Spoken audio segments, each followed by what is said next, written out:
اچھا گوادر کے بڑے فوائد ہیں. ایک فائدہ تو یہ کہ دیکھیں ہمارے پاس گوادر کے علاوہ 2 بڑی پورٹس ہیں, کمرشل پورٹس, کراچی پورٹ ہے اور پورٹ قاسم ہے. دونوں ایک ہی جگہ پر ہیں, دونوں ایک ہی جگہ پر ہیں اور دونوں کے آپریشنز آپس میں سنکرونائز ہوتے ہیں. اچھا یہ دونوں پورٹ جو ہیں پرشین گلف سے اور اسٹریٹ آف ہرمز سے دور ہیں. اچھا ٹھیک ہے نا. اور گوادر جو ہے وہ بالکل پرشین گلف کے ساتھ ہے, اسٹریٹ آف ہرمز کے ساتھ ہے, یعنی وہاں سے جہاز باہر نکلے اور سیدھا پاکستانی پانیوں میں آ جاتا ہے. تو گوادر کا ایک فائدہ تو اس کی یہ روٹ جغرافی کے اعتبار سے. جی, اس کی روٹ کے حساب سے اس کی لوکیشن بڑی اچھی ہے. جغرافی کے حساب سے گوادر کو ہم ڈیپ سی پورٹ کہتے ہیں.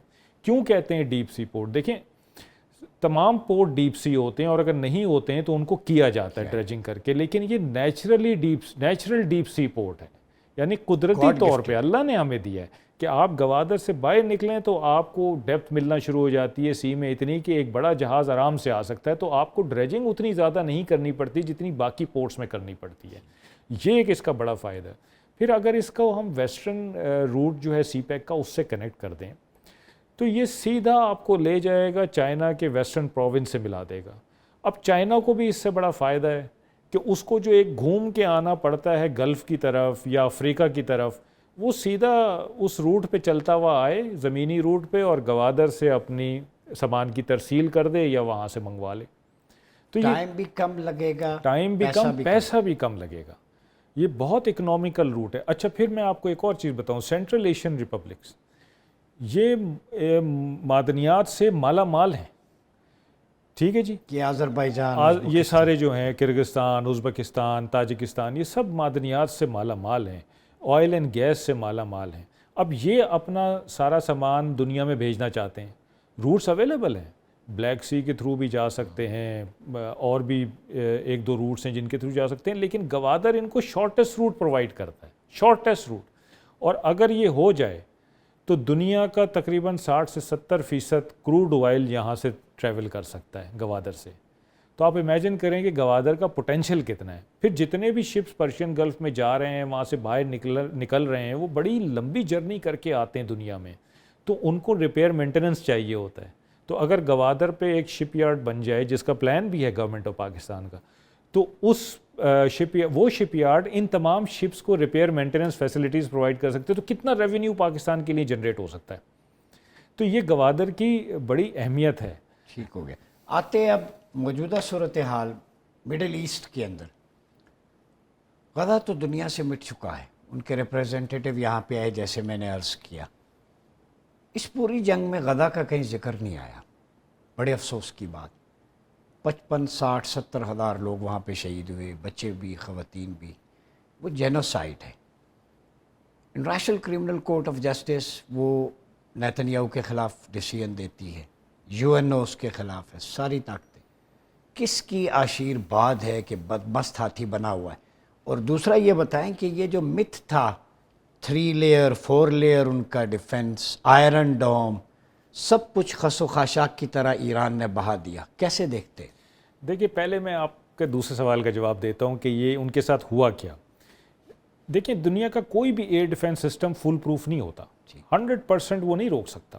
ٹھیک, ایک میزائل جب آتا ہے تو اس کو روکنے کے لیے 2 سے 3 میزائل مارے جاتے ہیں, جن میں سے ایک میزائل اس کو انٹرسیپٹ کر پاتا ہے. یہ کاسٹلی ہے, بہت کاسٹلی ہے. ایران کے ایک میزائل کو مارنے کے لیے ایک ایوریج جو رقم لگی ہے اسرائیل کی, وہ $4 ملین کی لگی ہے. ایک میزائل گرانے پہ $4 ملین. ٹھیک ہے جی. اب یہ ہم اسرائیل یہ تو کہتا رہا کہ جی میں نے اتنے ایران کے میزائل مار دیے ہوا میں, وہ نیچے نہیں گرے, لیکن وہ یہ نہیں بتاتا کہ اس کی اکانومی پہ کتنا فرق پڑا ہے. تو ایران نے بڑا سمارٹ پلے کیا. ایران نے کیا کیا, ایران نے شروع میں اپنے لو اینڈ ہلکے پھلکے میزائل بھیجے تاکہ ان کا جو ایئر ڈیفنس سسٹم ہے وہ ایگزاسٹ ہو جائے, انگیج ہو جائے. جی, اور اکانومی بھی ان کی فرق پڑتا رہے. اور پھر جب ان کا ایئر ڈیفنس سسٹم تھک گیا, ایگزاسٹ ہو گیا, کمزور ہو گیا, تو انہوں نے اپنے ہائی اینڈ میزائل بھیجنا شروع کر دیے. اسی لیے آپ نے دیکھا کہ جو آخری دن تھے ان میں ایران کے جو میزائل سے انہوں نے زیادہ تر نے امپیکٹ کیا اسرائیل میں اور تباہی مچائی. اب مسئلہ یہ ہے کہ اسرائیل ویسے تو بدمست ہاتھی بنا ہوا ہے, بہت دلیر اور بہادر بنا ہوا ہے, کیونکہ وہ نہتے انسانوں کو مارتا رہا ہے، بچوں کو مارتا رہا ہے، تو وہ سمجھتا ہے کہ جیسے ہمارے پڑوسی ہیں جن کو گجرات کا قصاب کہا جاتا ہے، وہ سمجھتے ہیں کہ جی اب میں تو اتنا میں نے قتل و غارت کیا تو میرے لیے تو لوگوں کو مارنا کوئی چیز نہیں ہے. وہ ہولی سمجھ کے آئے تھے لیکن جی چتا جلانے کا چتا جلا انہیں کا سمجھ آ سامان گئی. لے کر چلے گئے.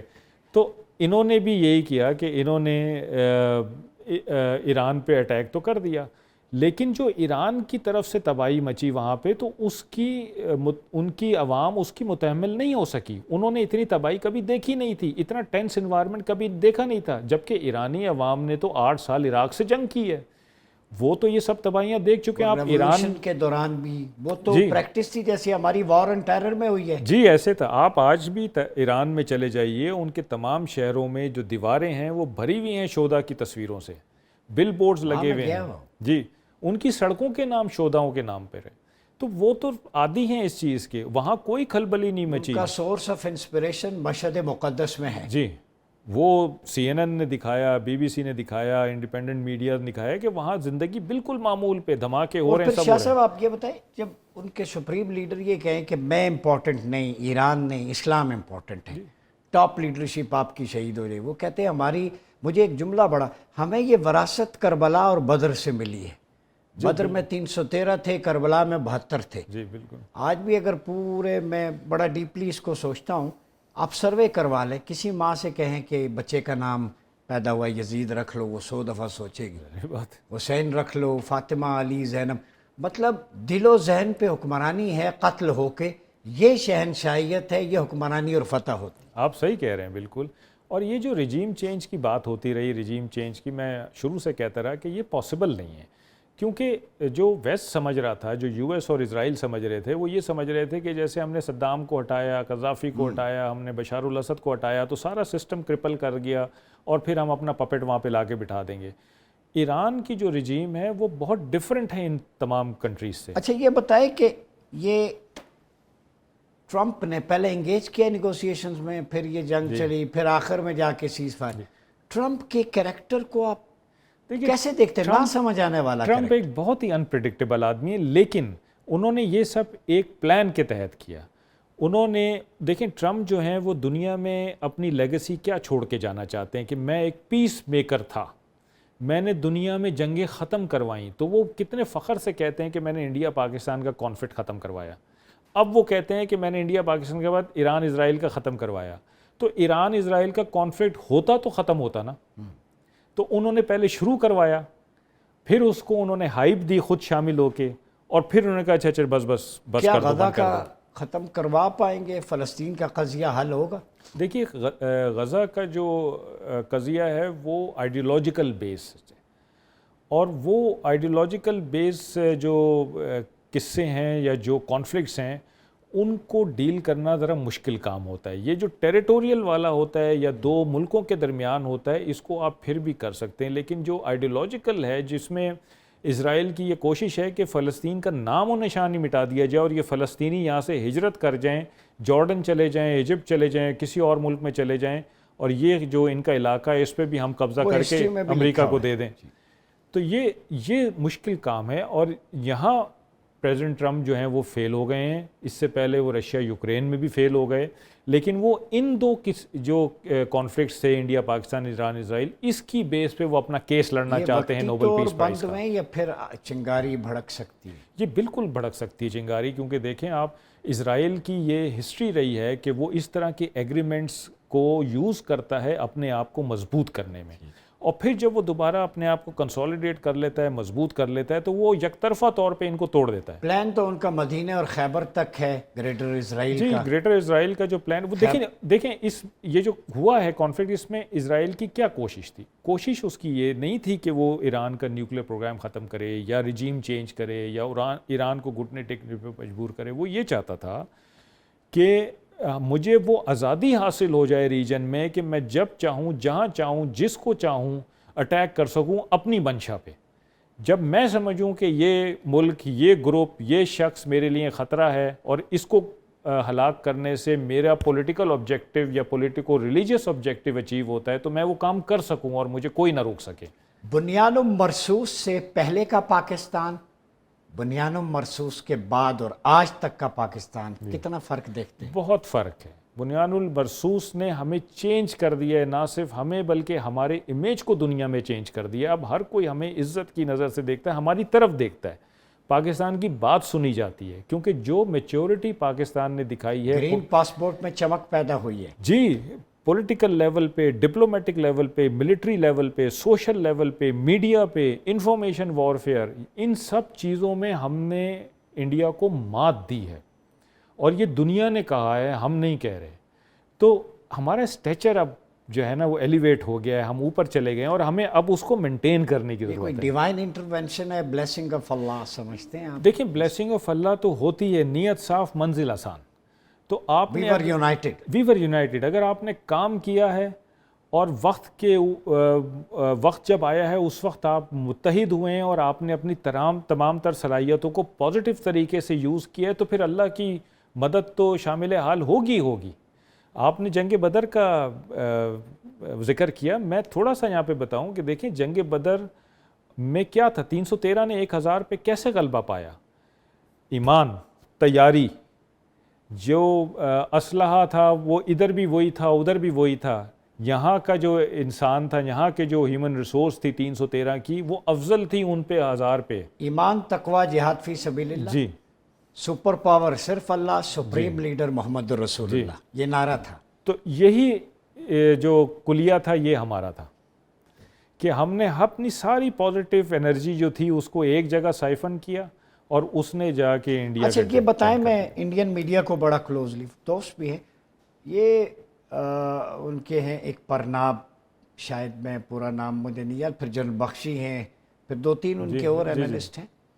اب بات ہونا شروع ہو گئی ہے مولانا عاصم منیر، حافظ عاصم منیر، وہ جب بھی بولتا ہے قرآن جہادی ہے. وہ مطلب انڈیا کو قرآن فوبیا بھی ہو گیا، اسلامو فوبیا تھا ہی گجرات کا کسائی، وہ عاصم منیر فوبیا بھی ہو گیا، حافظ فوبیا بھی ہو گیا کہ جس کے سینے میں قرآن ہے.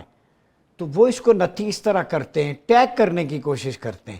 حالانکہ ہمارے جہاد میں کچھ ایتھکس بھی، پروٹوکولز بھی، آپ سچ عورتوں، بچوں، نان کمبیٹنٹس کو نہیں مارنا. تو انڈیا کا یہ جو فوبیا ہے میڈیا میں، اس کو آپ کیسے دیکھتے ہیں؟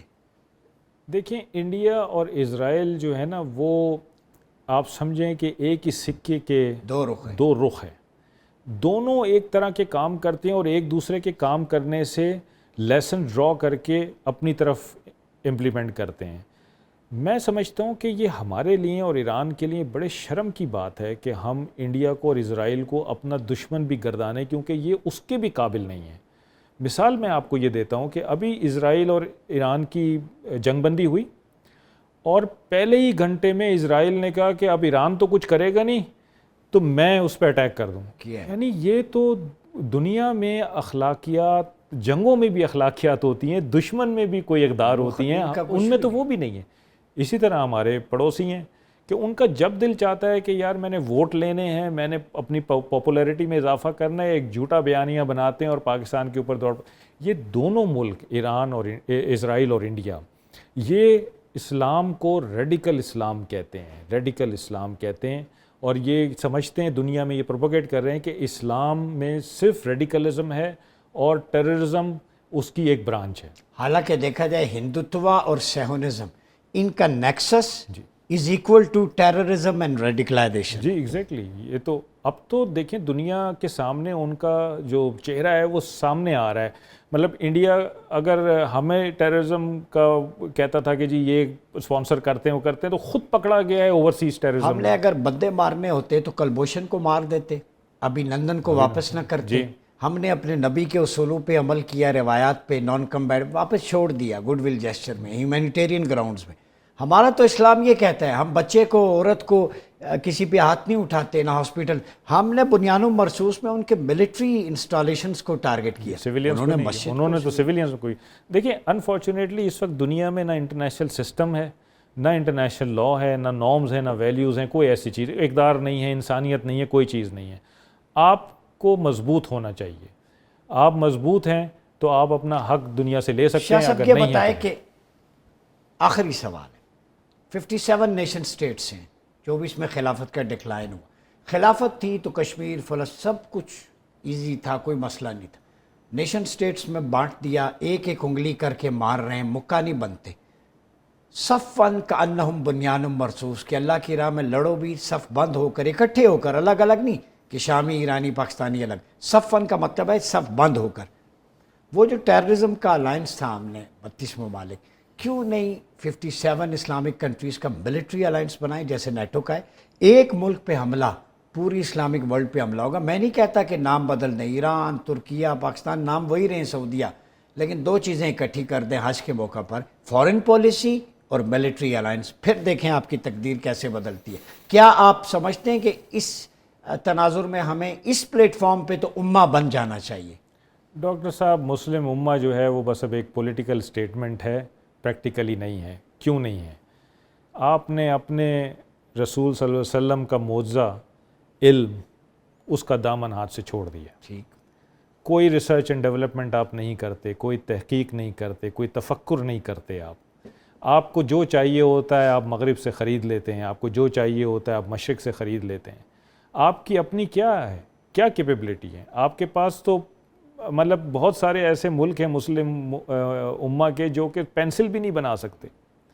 تو جب تک آپ خود اپنے پاؤں پہ نہیں کھڑے ہوں گے, آپ علم کی کھوج میں نہیں نکلیں گے, آپ ریسرچ ڈیولپمنٹ نہیں کریں گے, اپنی کیپیبلٹی نہیں بنائیں گے. دیکھیں ایران ابھی کیوں کھڑا رہا یو ایس اور اسرائیل کے سامنے, حالانکہ کتنے دہائیوں سے سینکشنز میں تھا, ڈیمیج بھی بہت اٹھایا.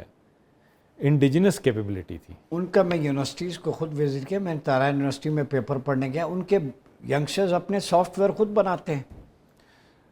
انڈیجنس کیپیبلٹی تھی. تو یہ مسلم ورلڈ میں یہ کہہ رہا ہوں, ان کے ریسورسز آپس میں ایک دوسرے کے کام آئے. ملٹری الائنس تو ایک ہو سکتا ہے. انٹرسٹ سے جب بالا تر ہو کے, نیشنل انٹرسٹ سے بالا تر ہو حافظ کے آپ آئیں سید گے. عاصم منیر فیلڈ مارشل ہے, میں ان کا مداح ہوں اس لیے کہ قرآن سینے میں ہے, لائن آف ایکشن بڑی کلیئر ہے, یوتھ کو بڑا اچھا انگیج کیا, بارڈر پہ جاتے ہیں ورسز کوٹ کرتے ہیں. اس بنیان و مرصوص میں ان کا لیڈنگ رول, بریوری, بہت دبنگ آدمی, آل رسول بھی ہیں, حافظ بھی ہیں. وہ یہ لیڈ لے سکتے ہیں کہ سب کو کہیں کہ ساری 57 ممالک ملٹری الائنس کی حد تک اور فارن پالیسی. کہہ تو سکتے ہیں, لیکن میرا نہیں خیال کہ یہ ممکن ہوگا, کیونکہ ہر ملک کا اپنا ایک نیشنل انٹرسٹ ہوتا ہے اور وہ اس کو پرسو کرتا ہے. میں آپ کو بتا رہا ہوں نا کہ مسلم اس امہ میں جو تو ہے, مفاد پورے مسلم کنٹریز کا ہے. دیکھیے مفاد تمام مسلم کنٹریز کا ہے یا نہیں ہے, یہ ایک ڈیبیٹیبل چیز ہے.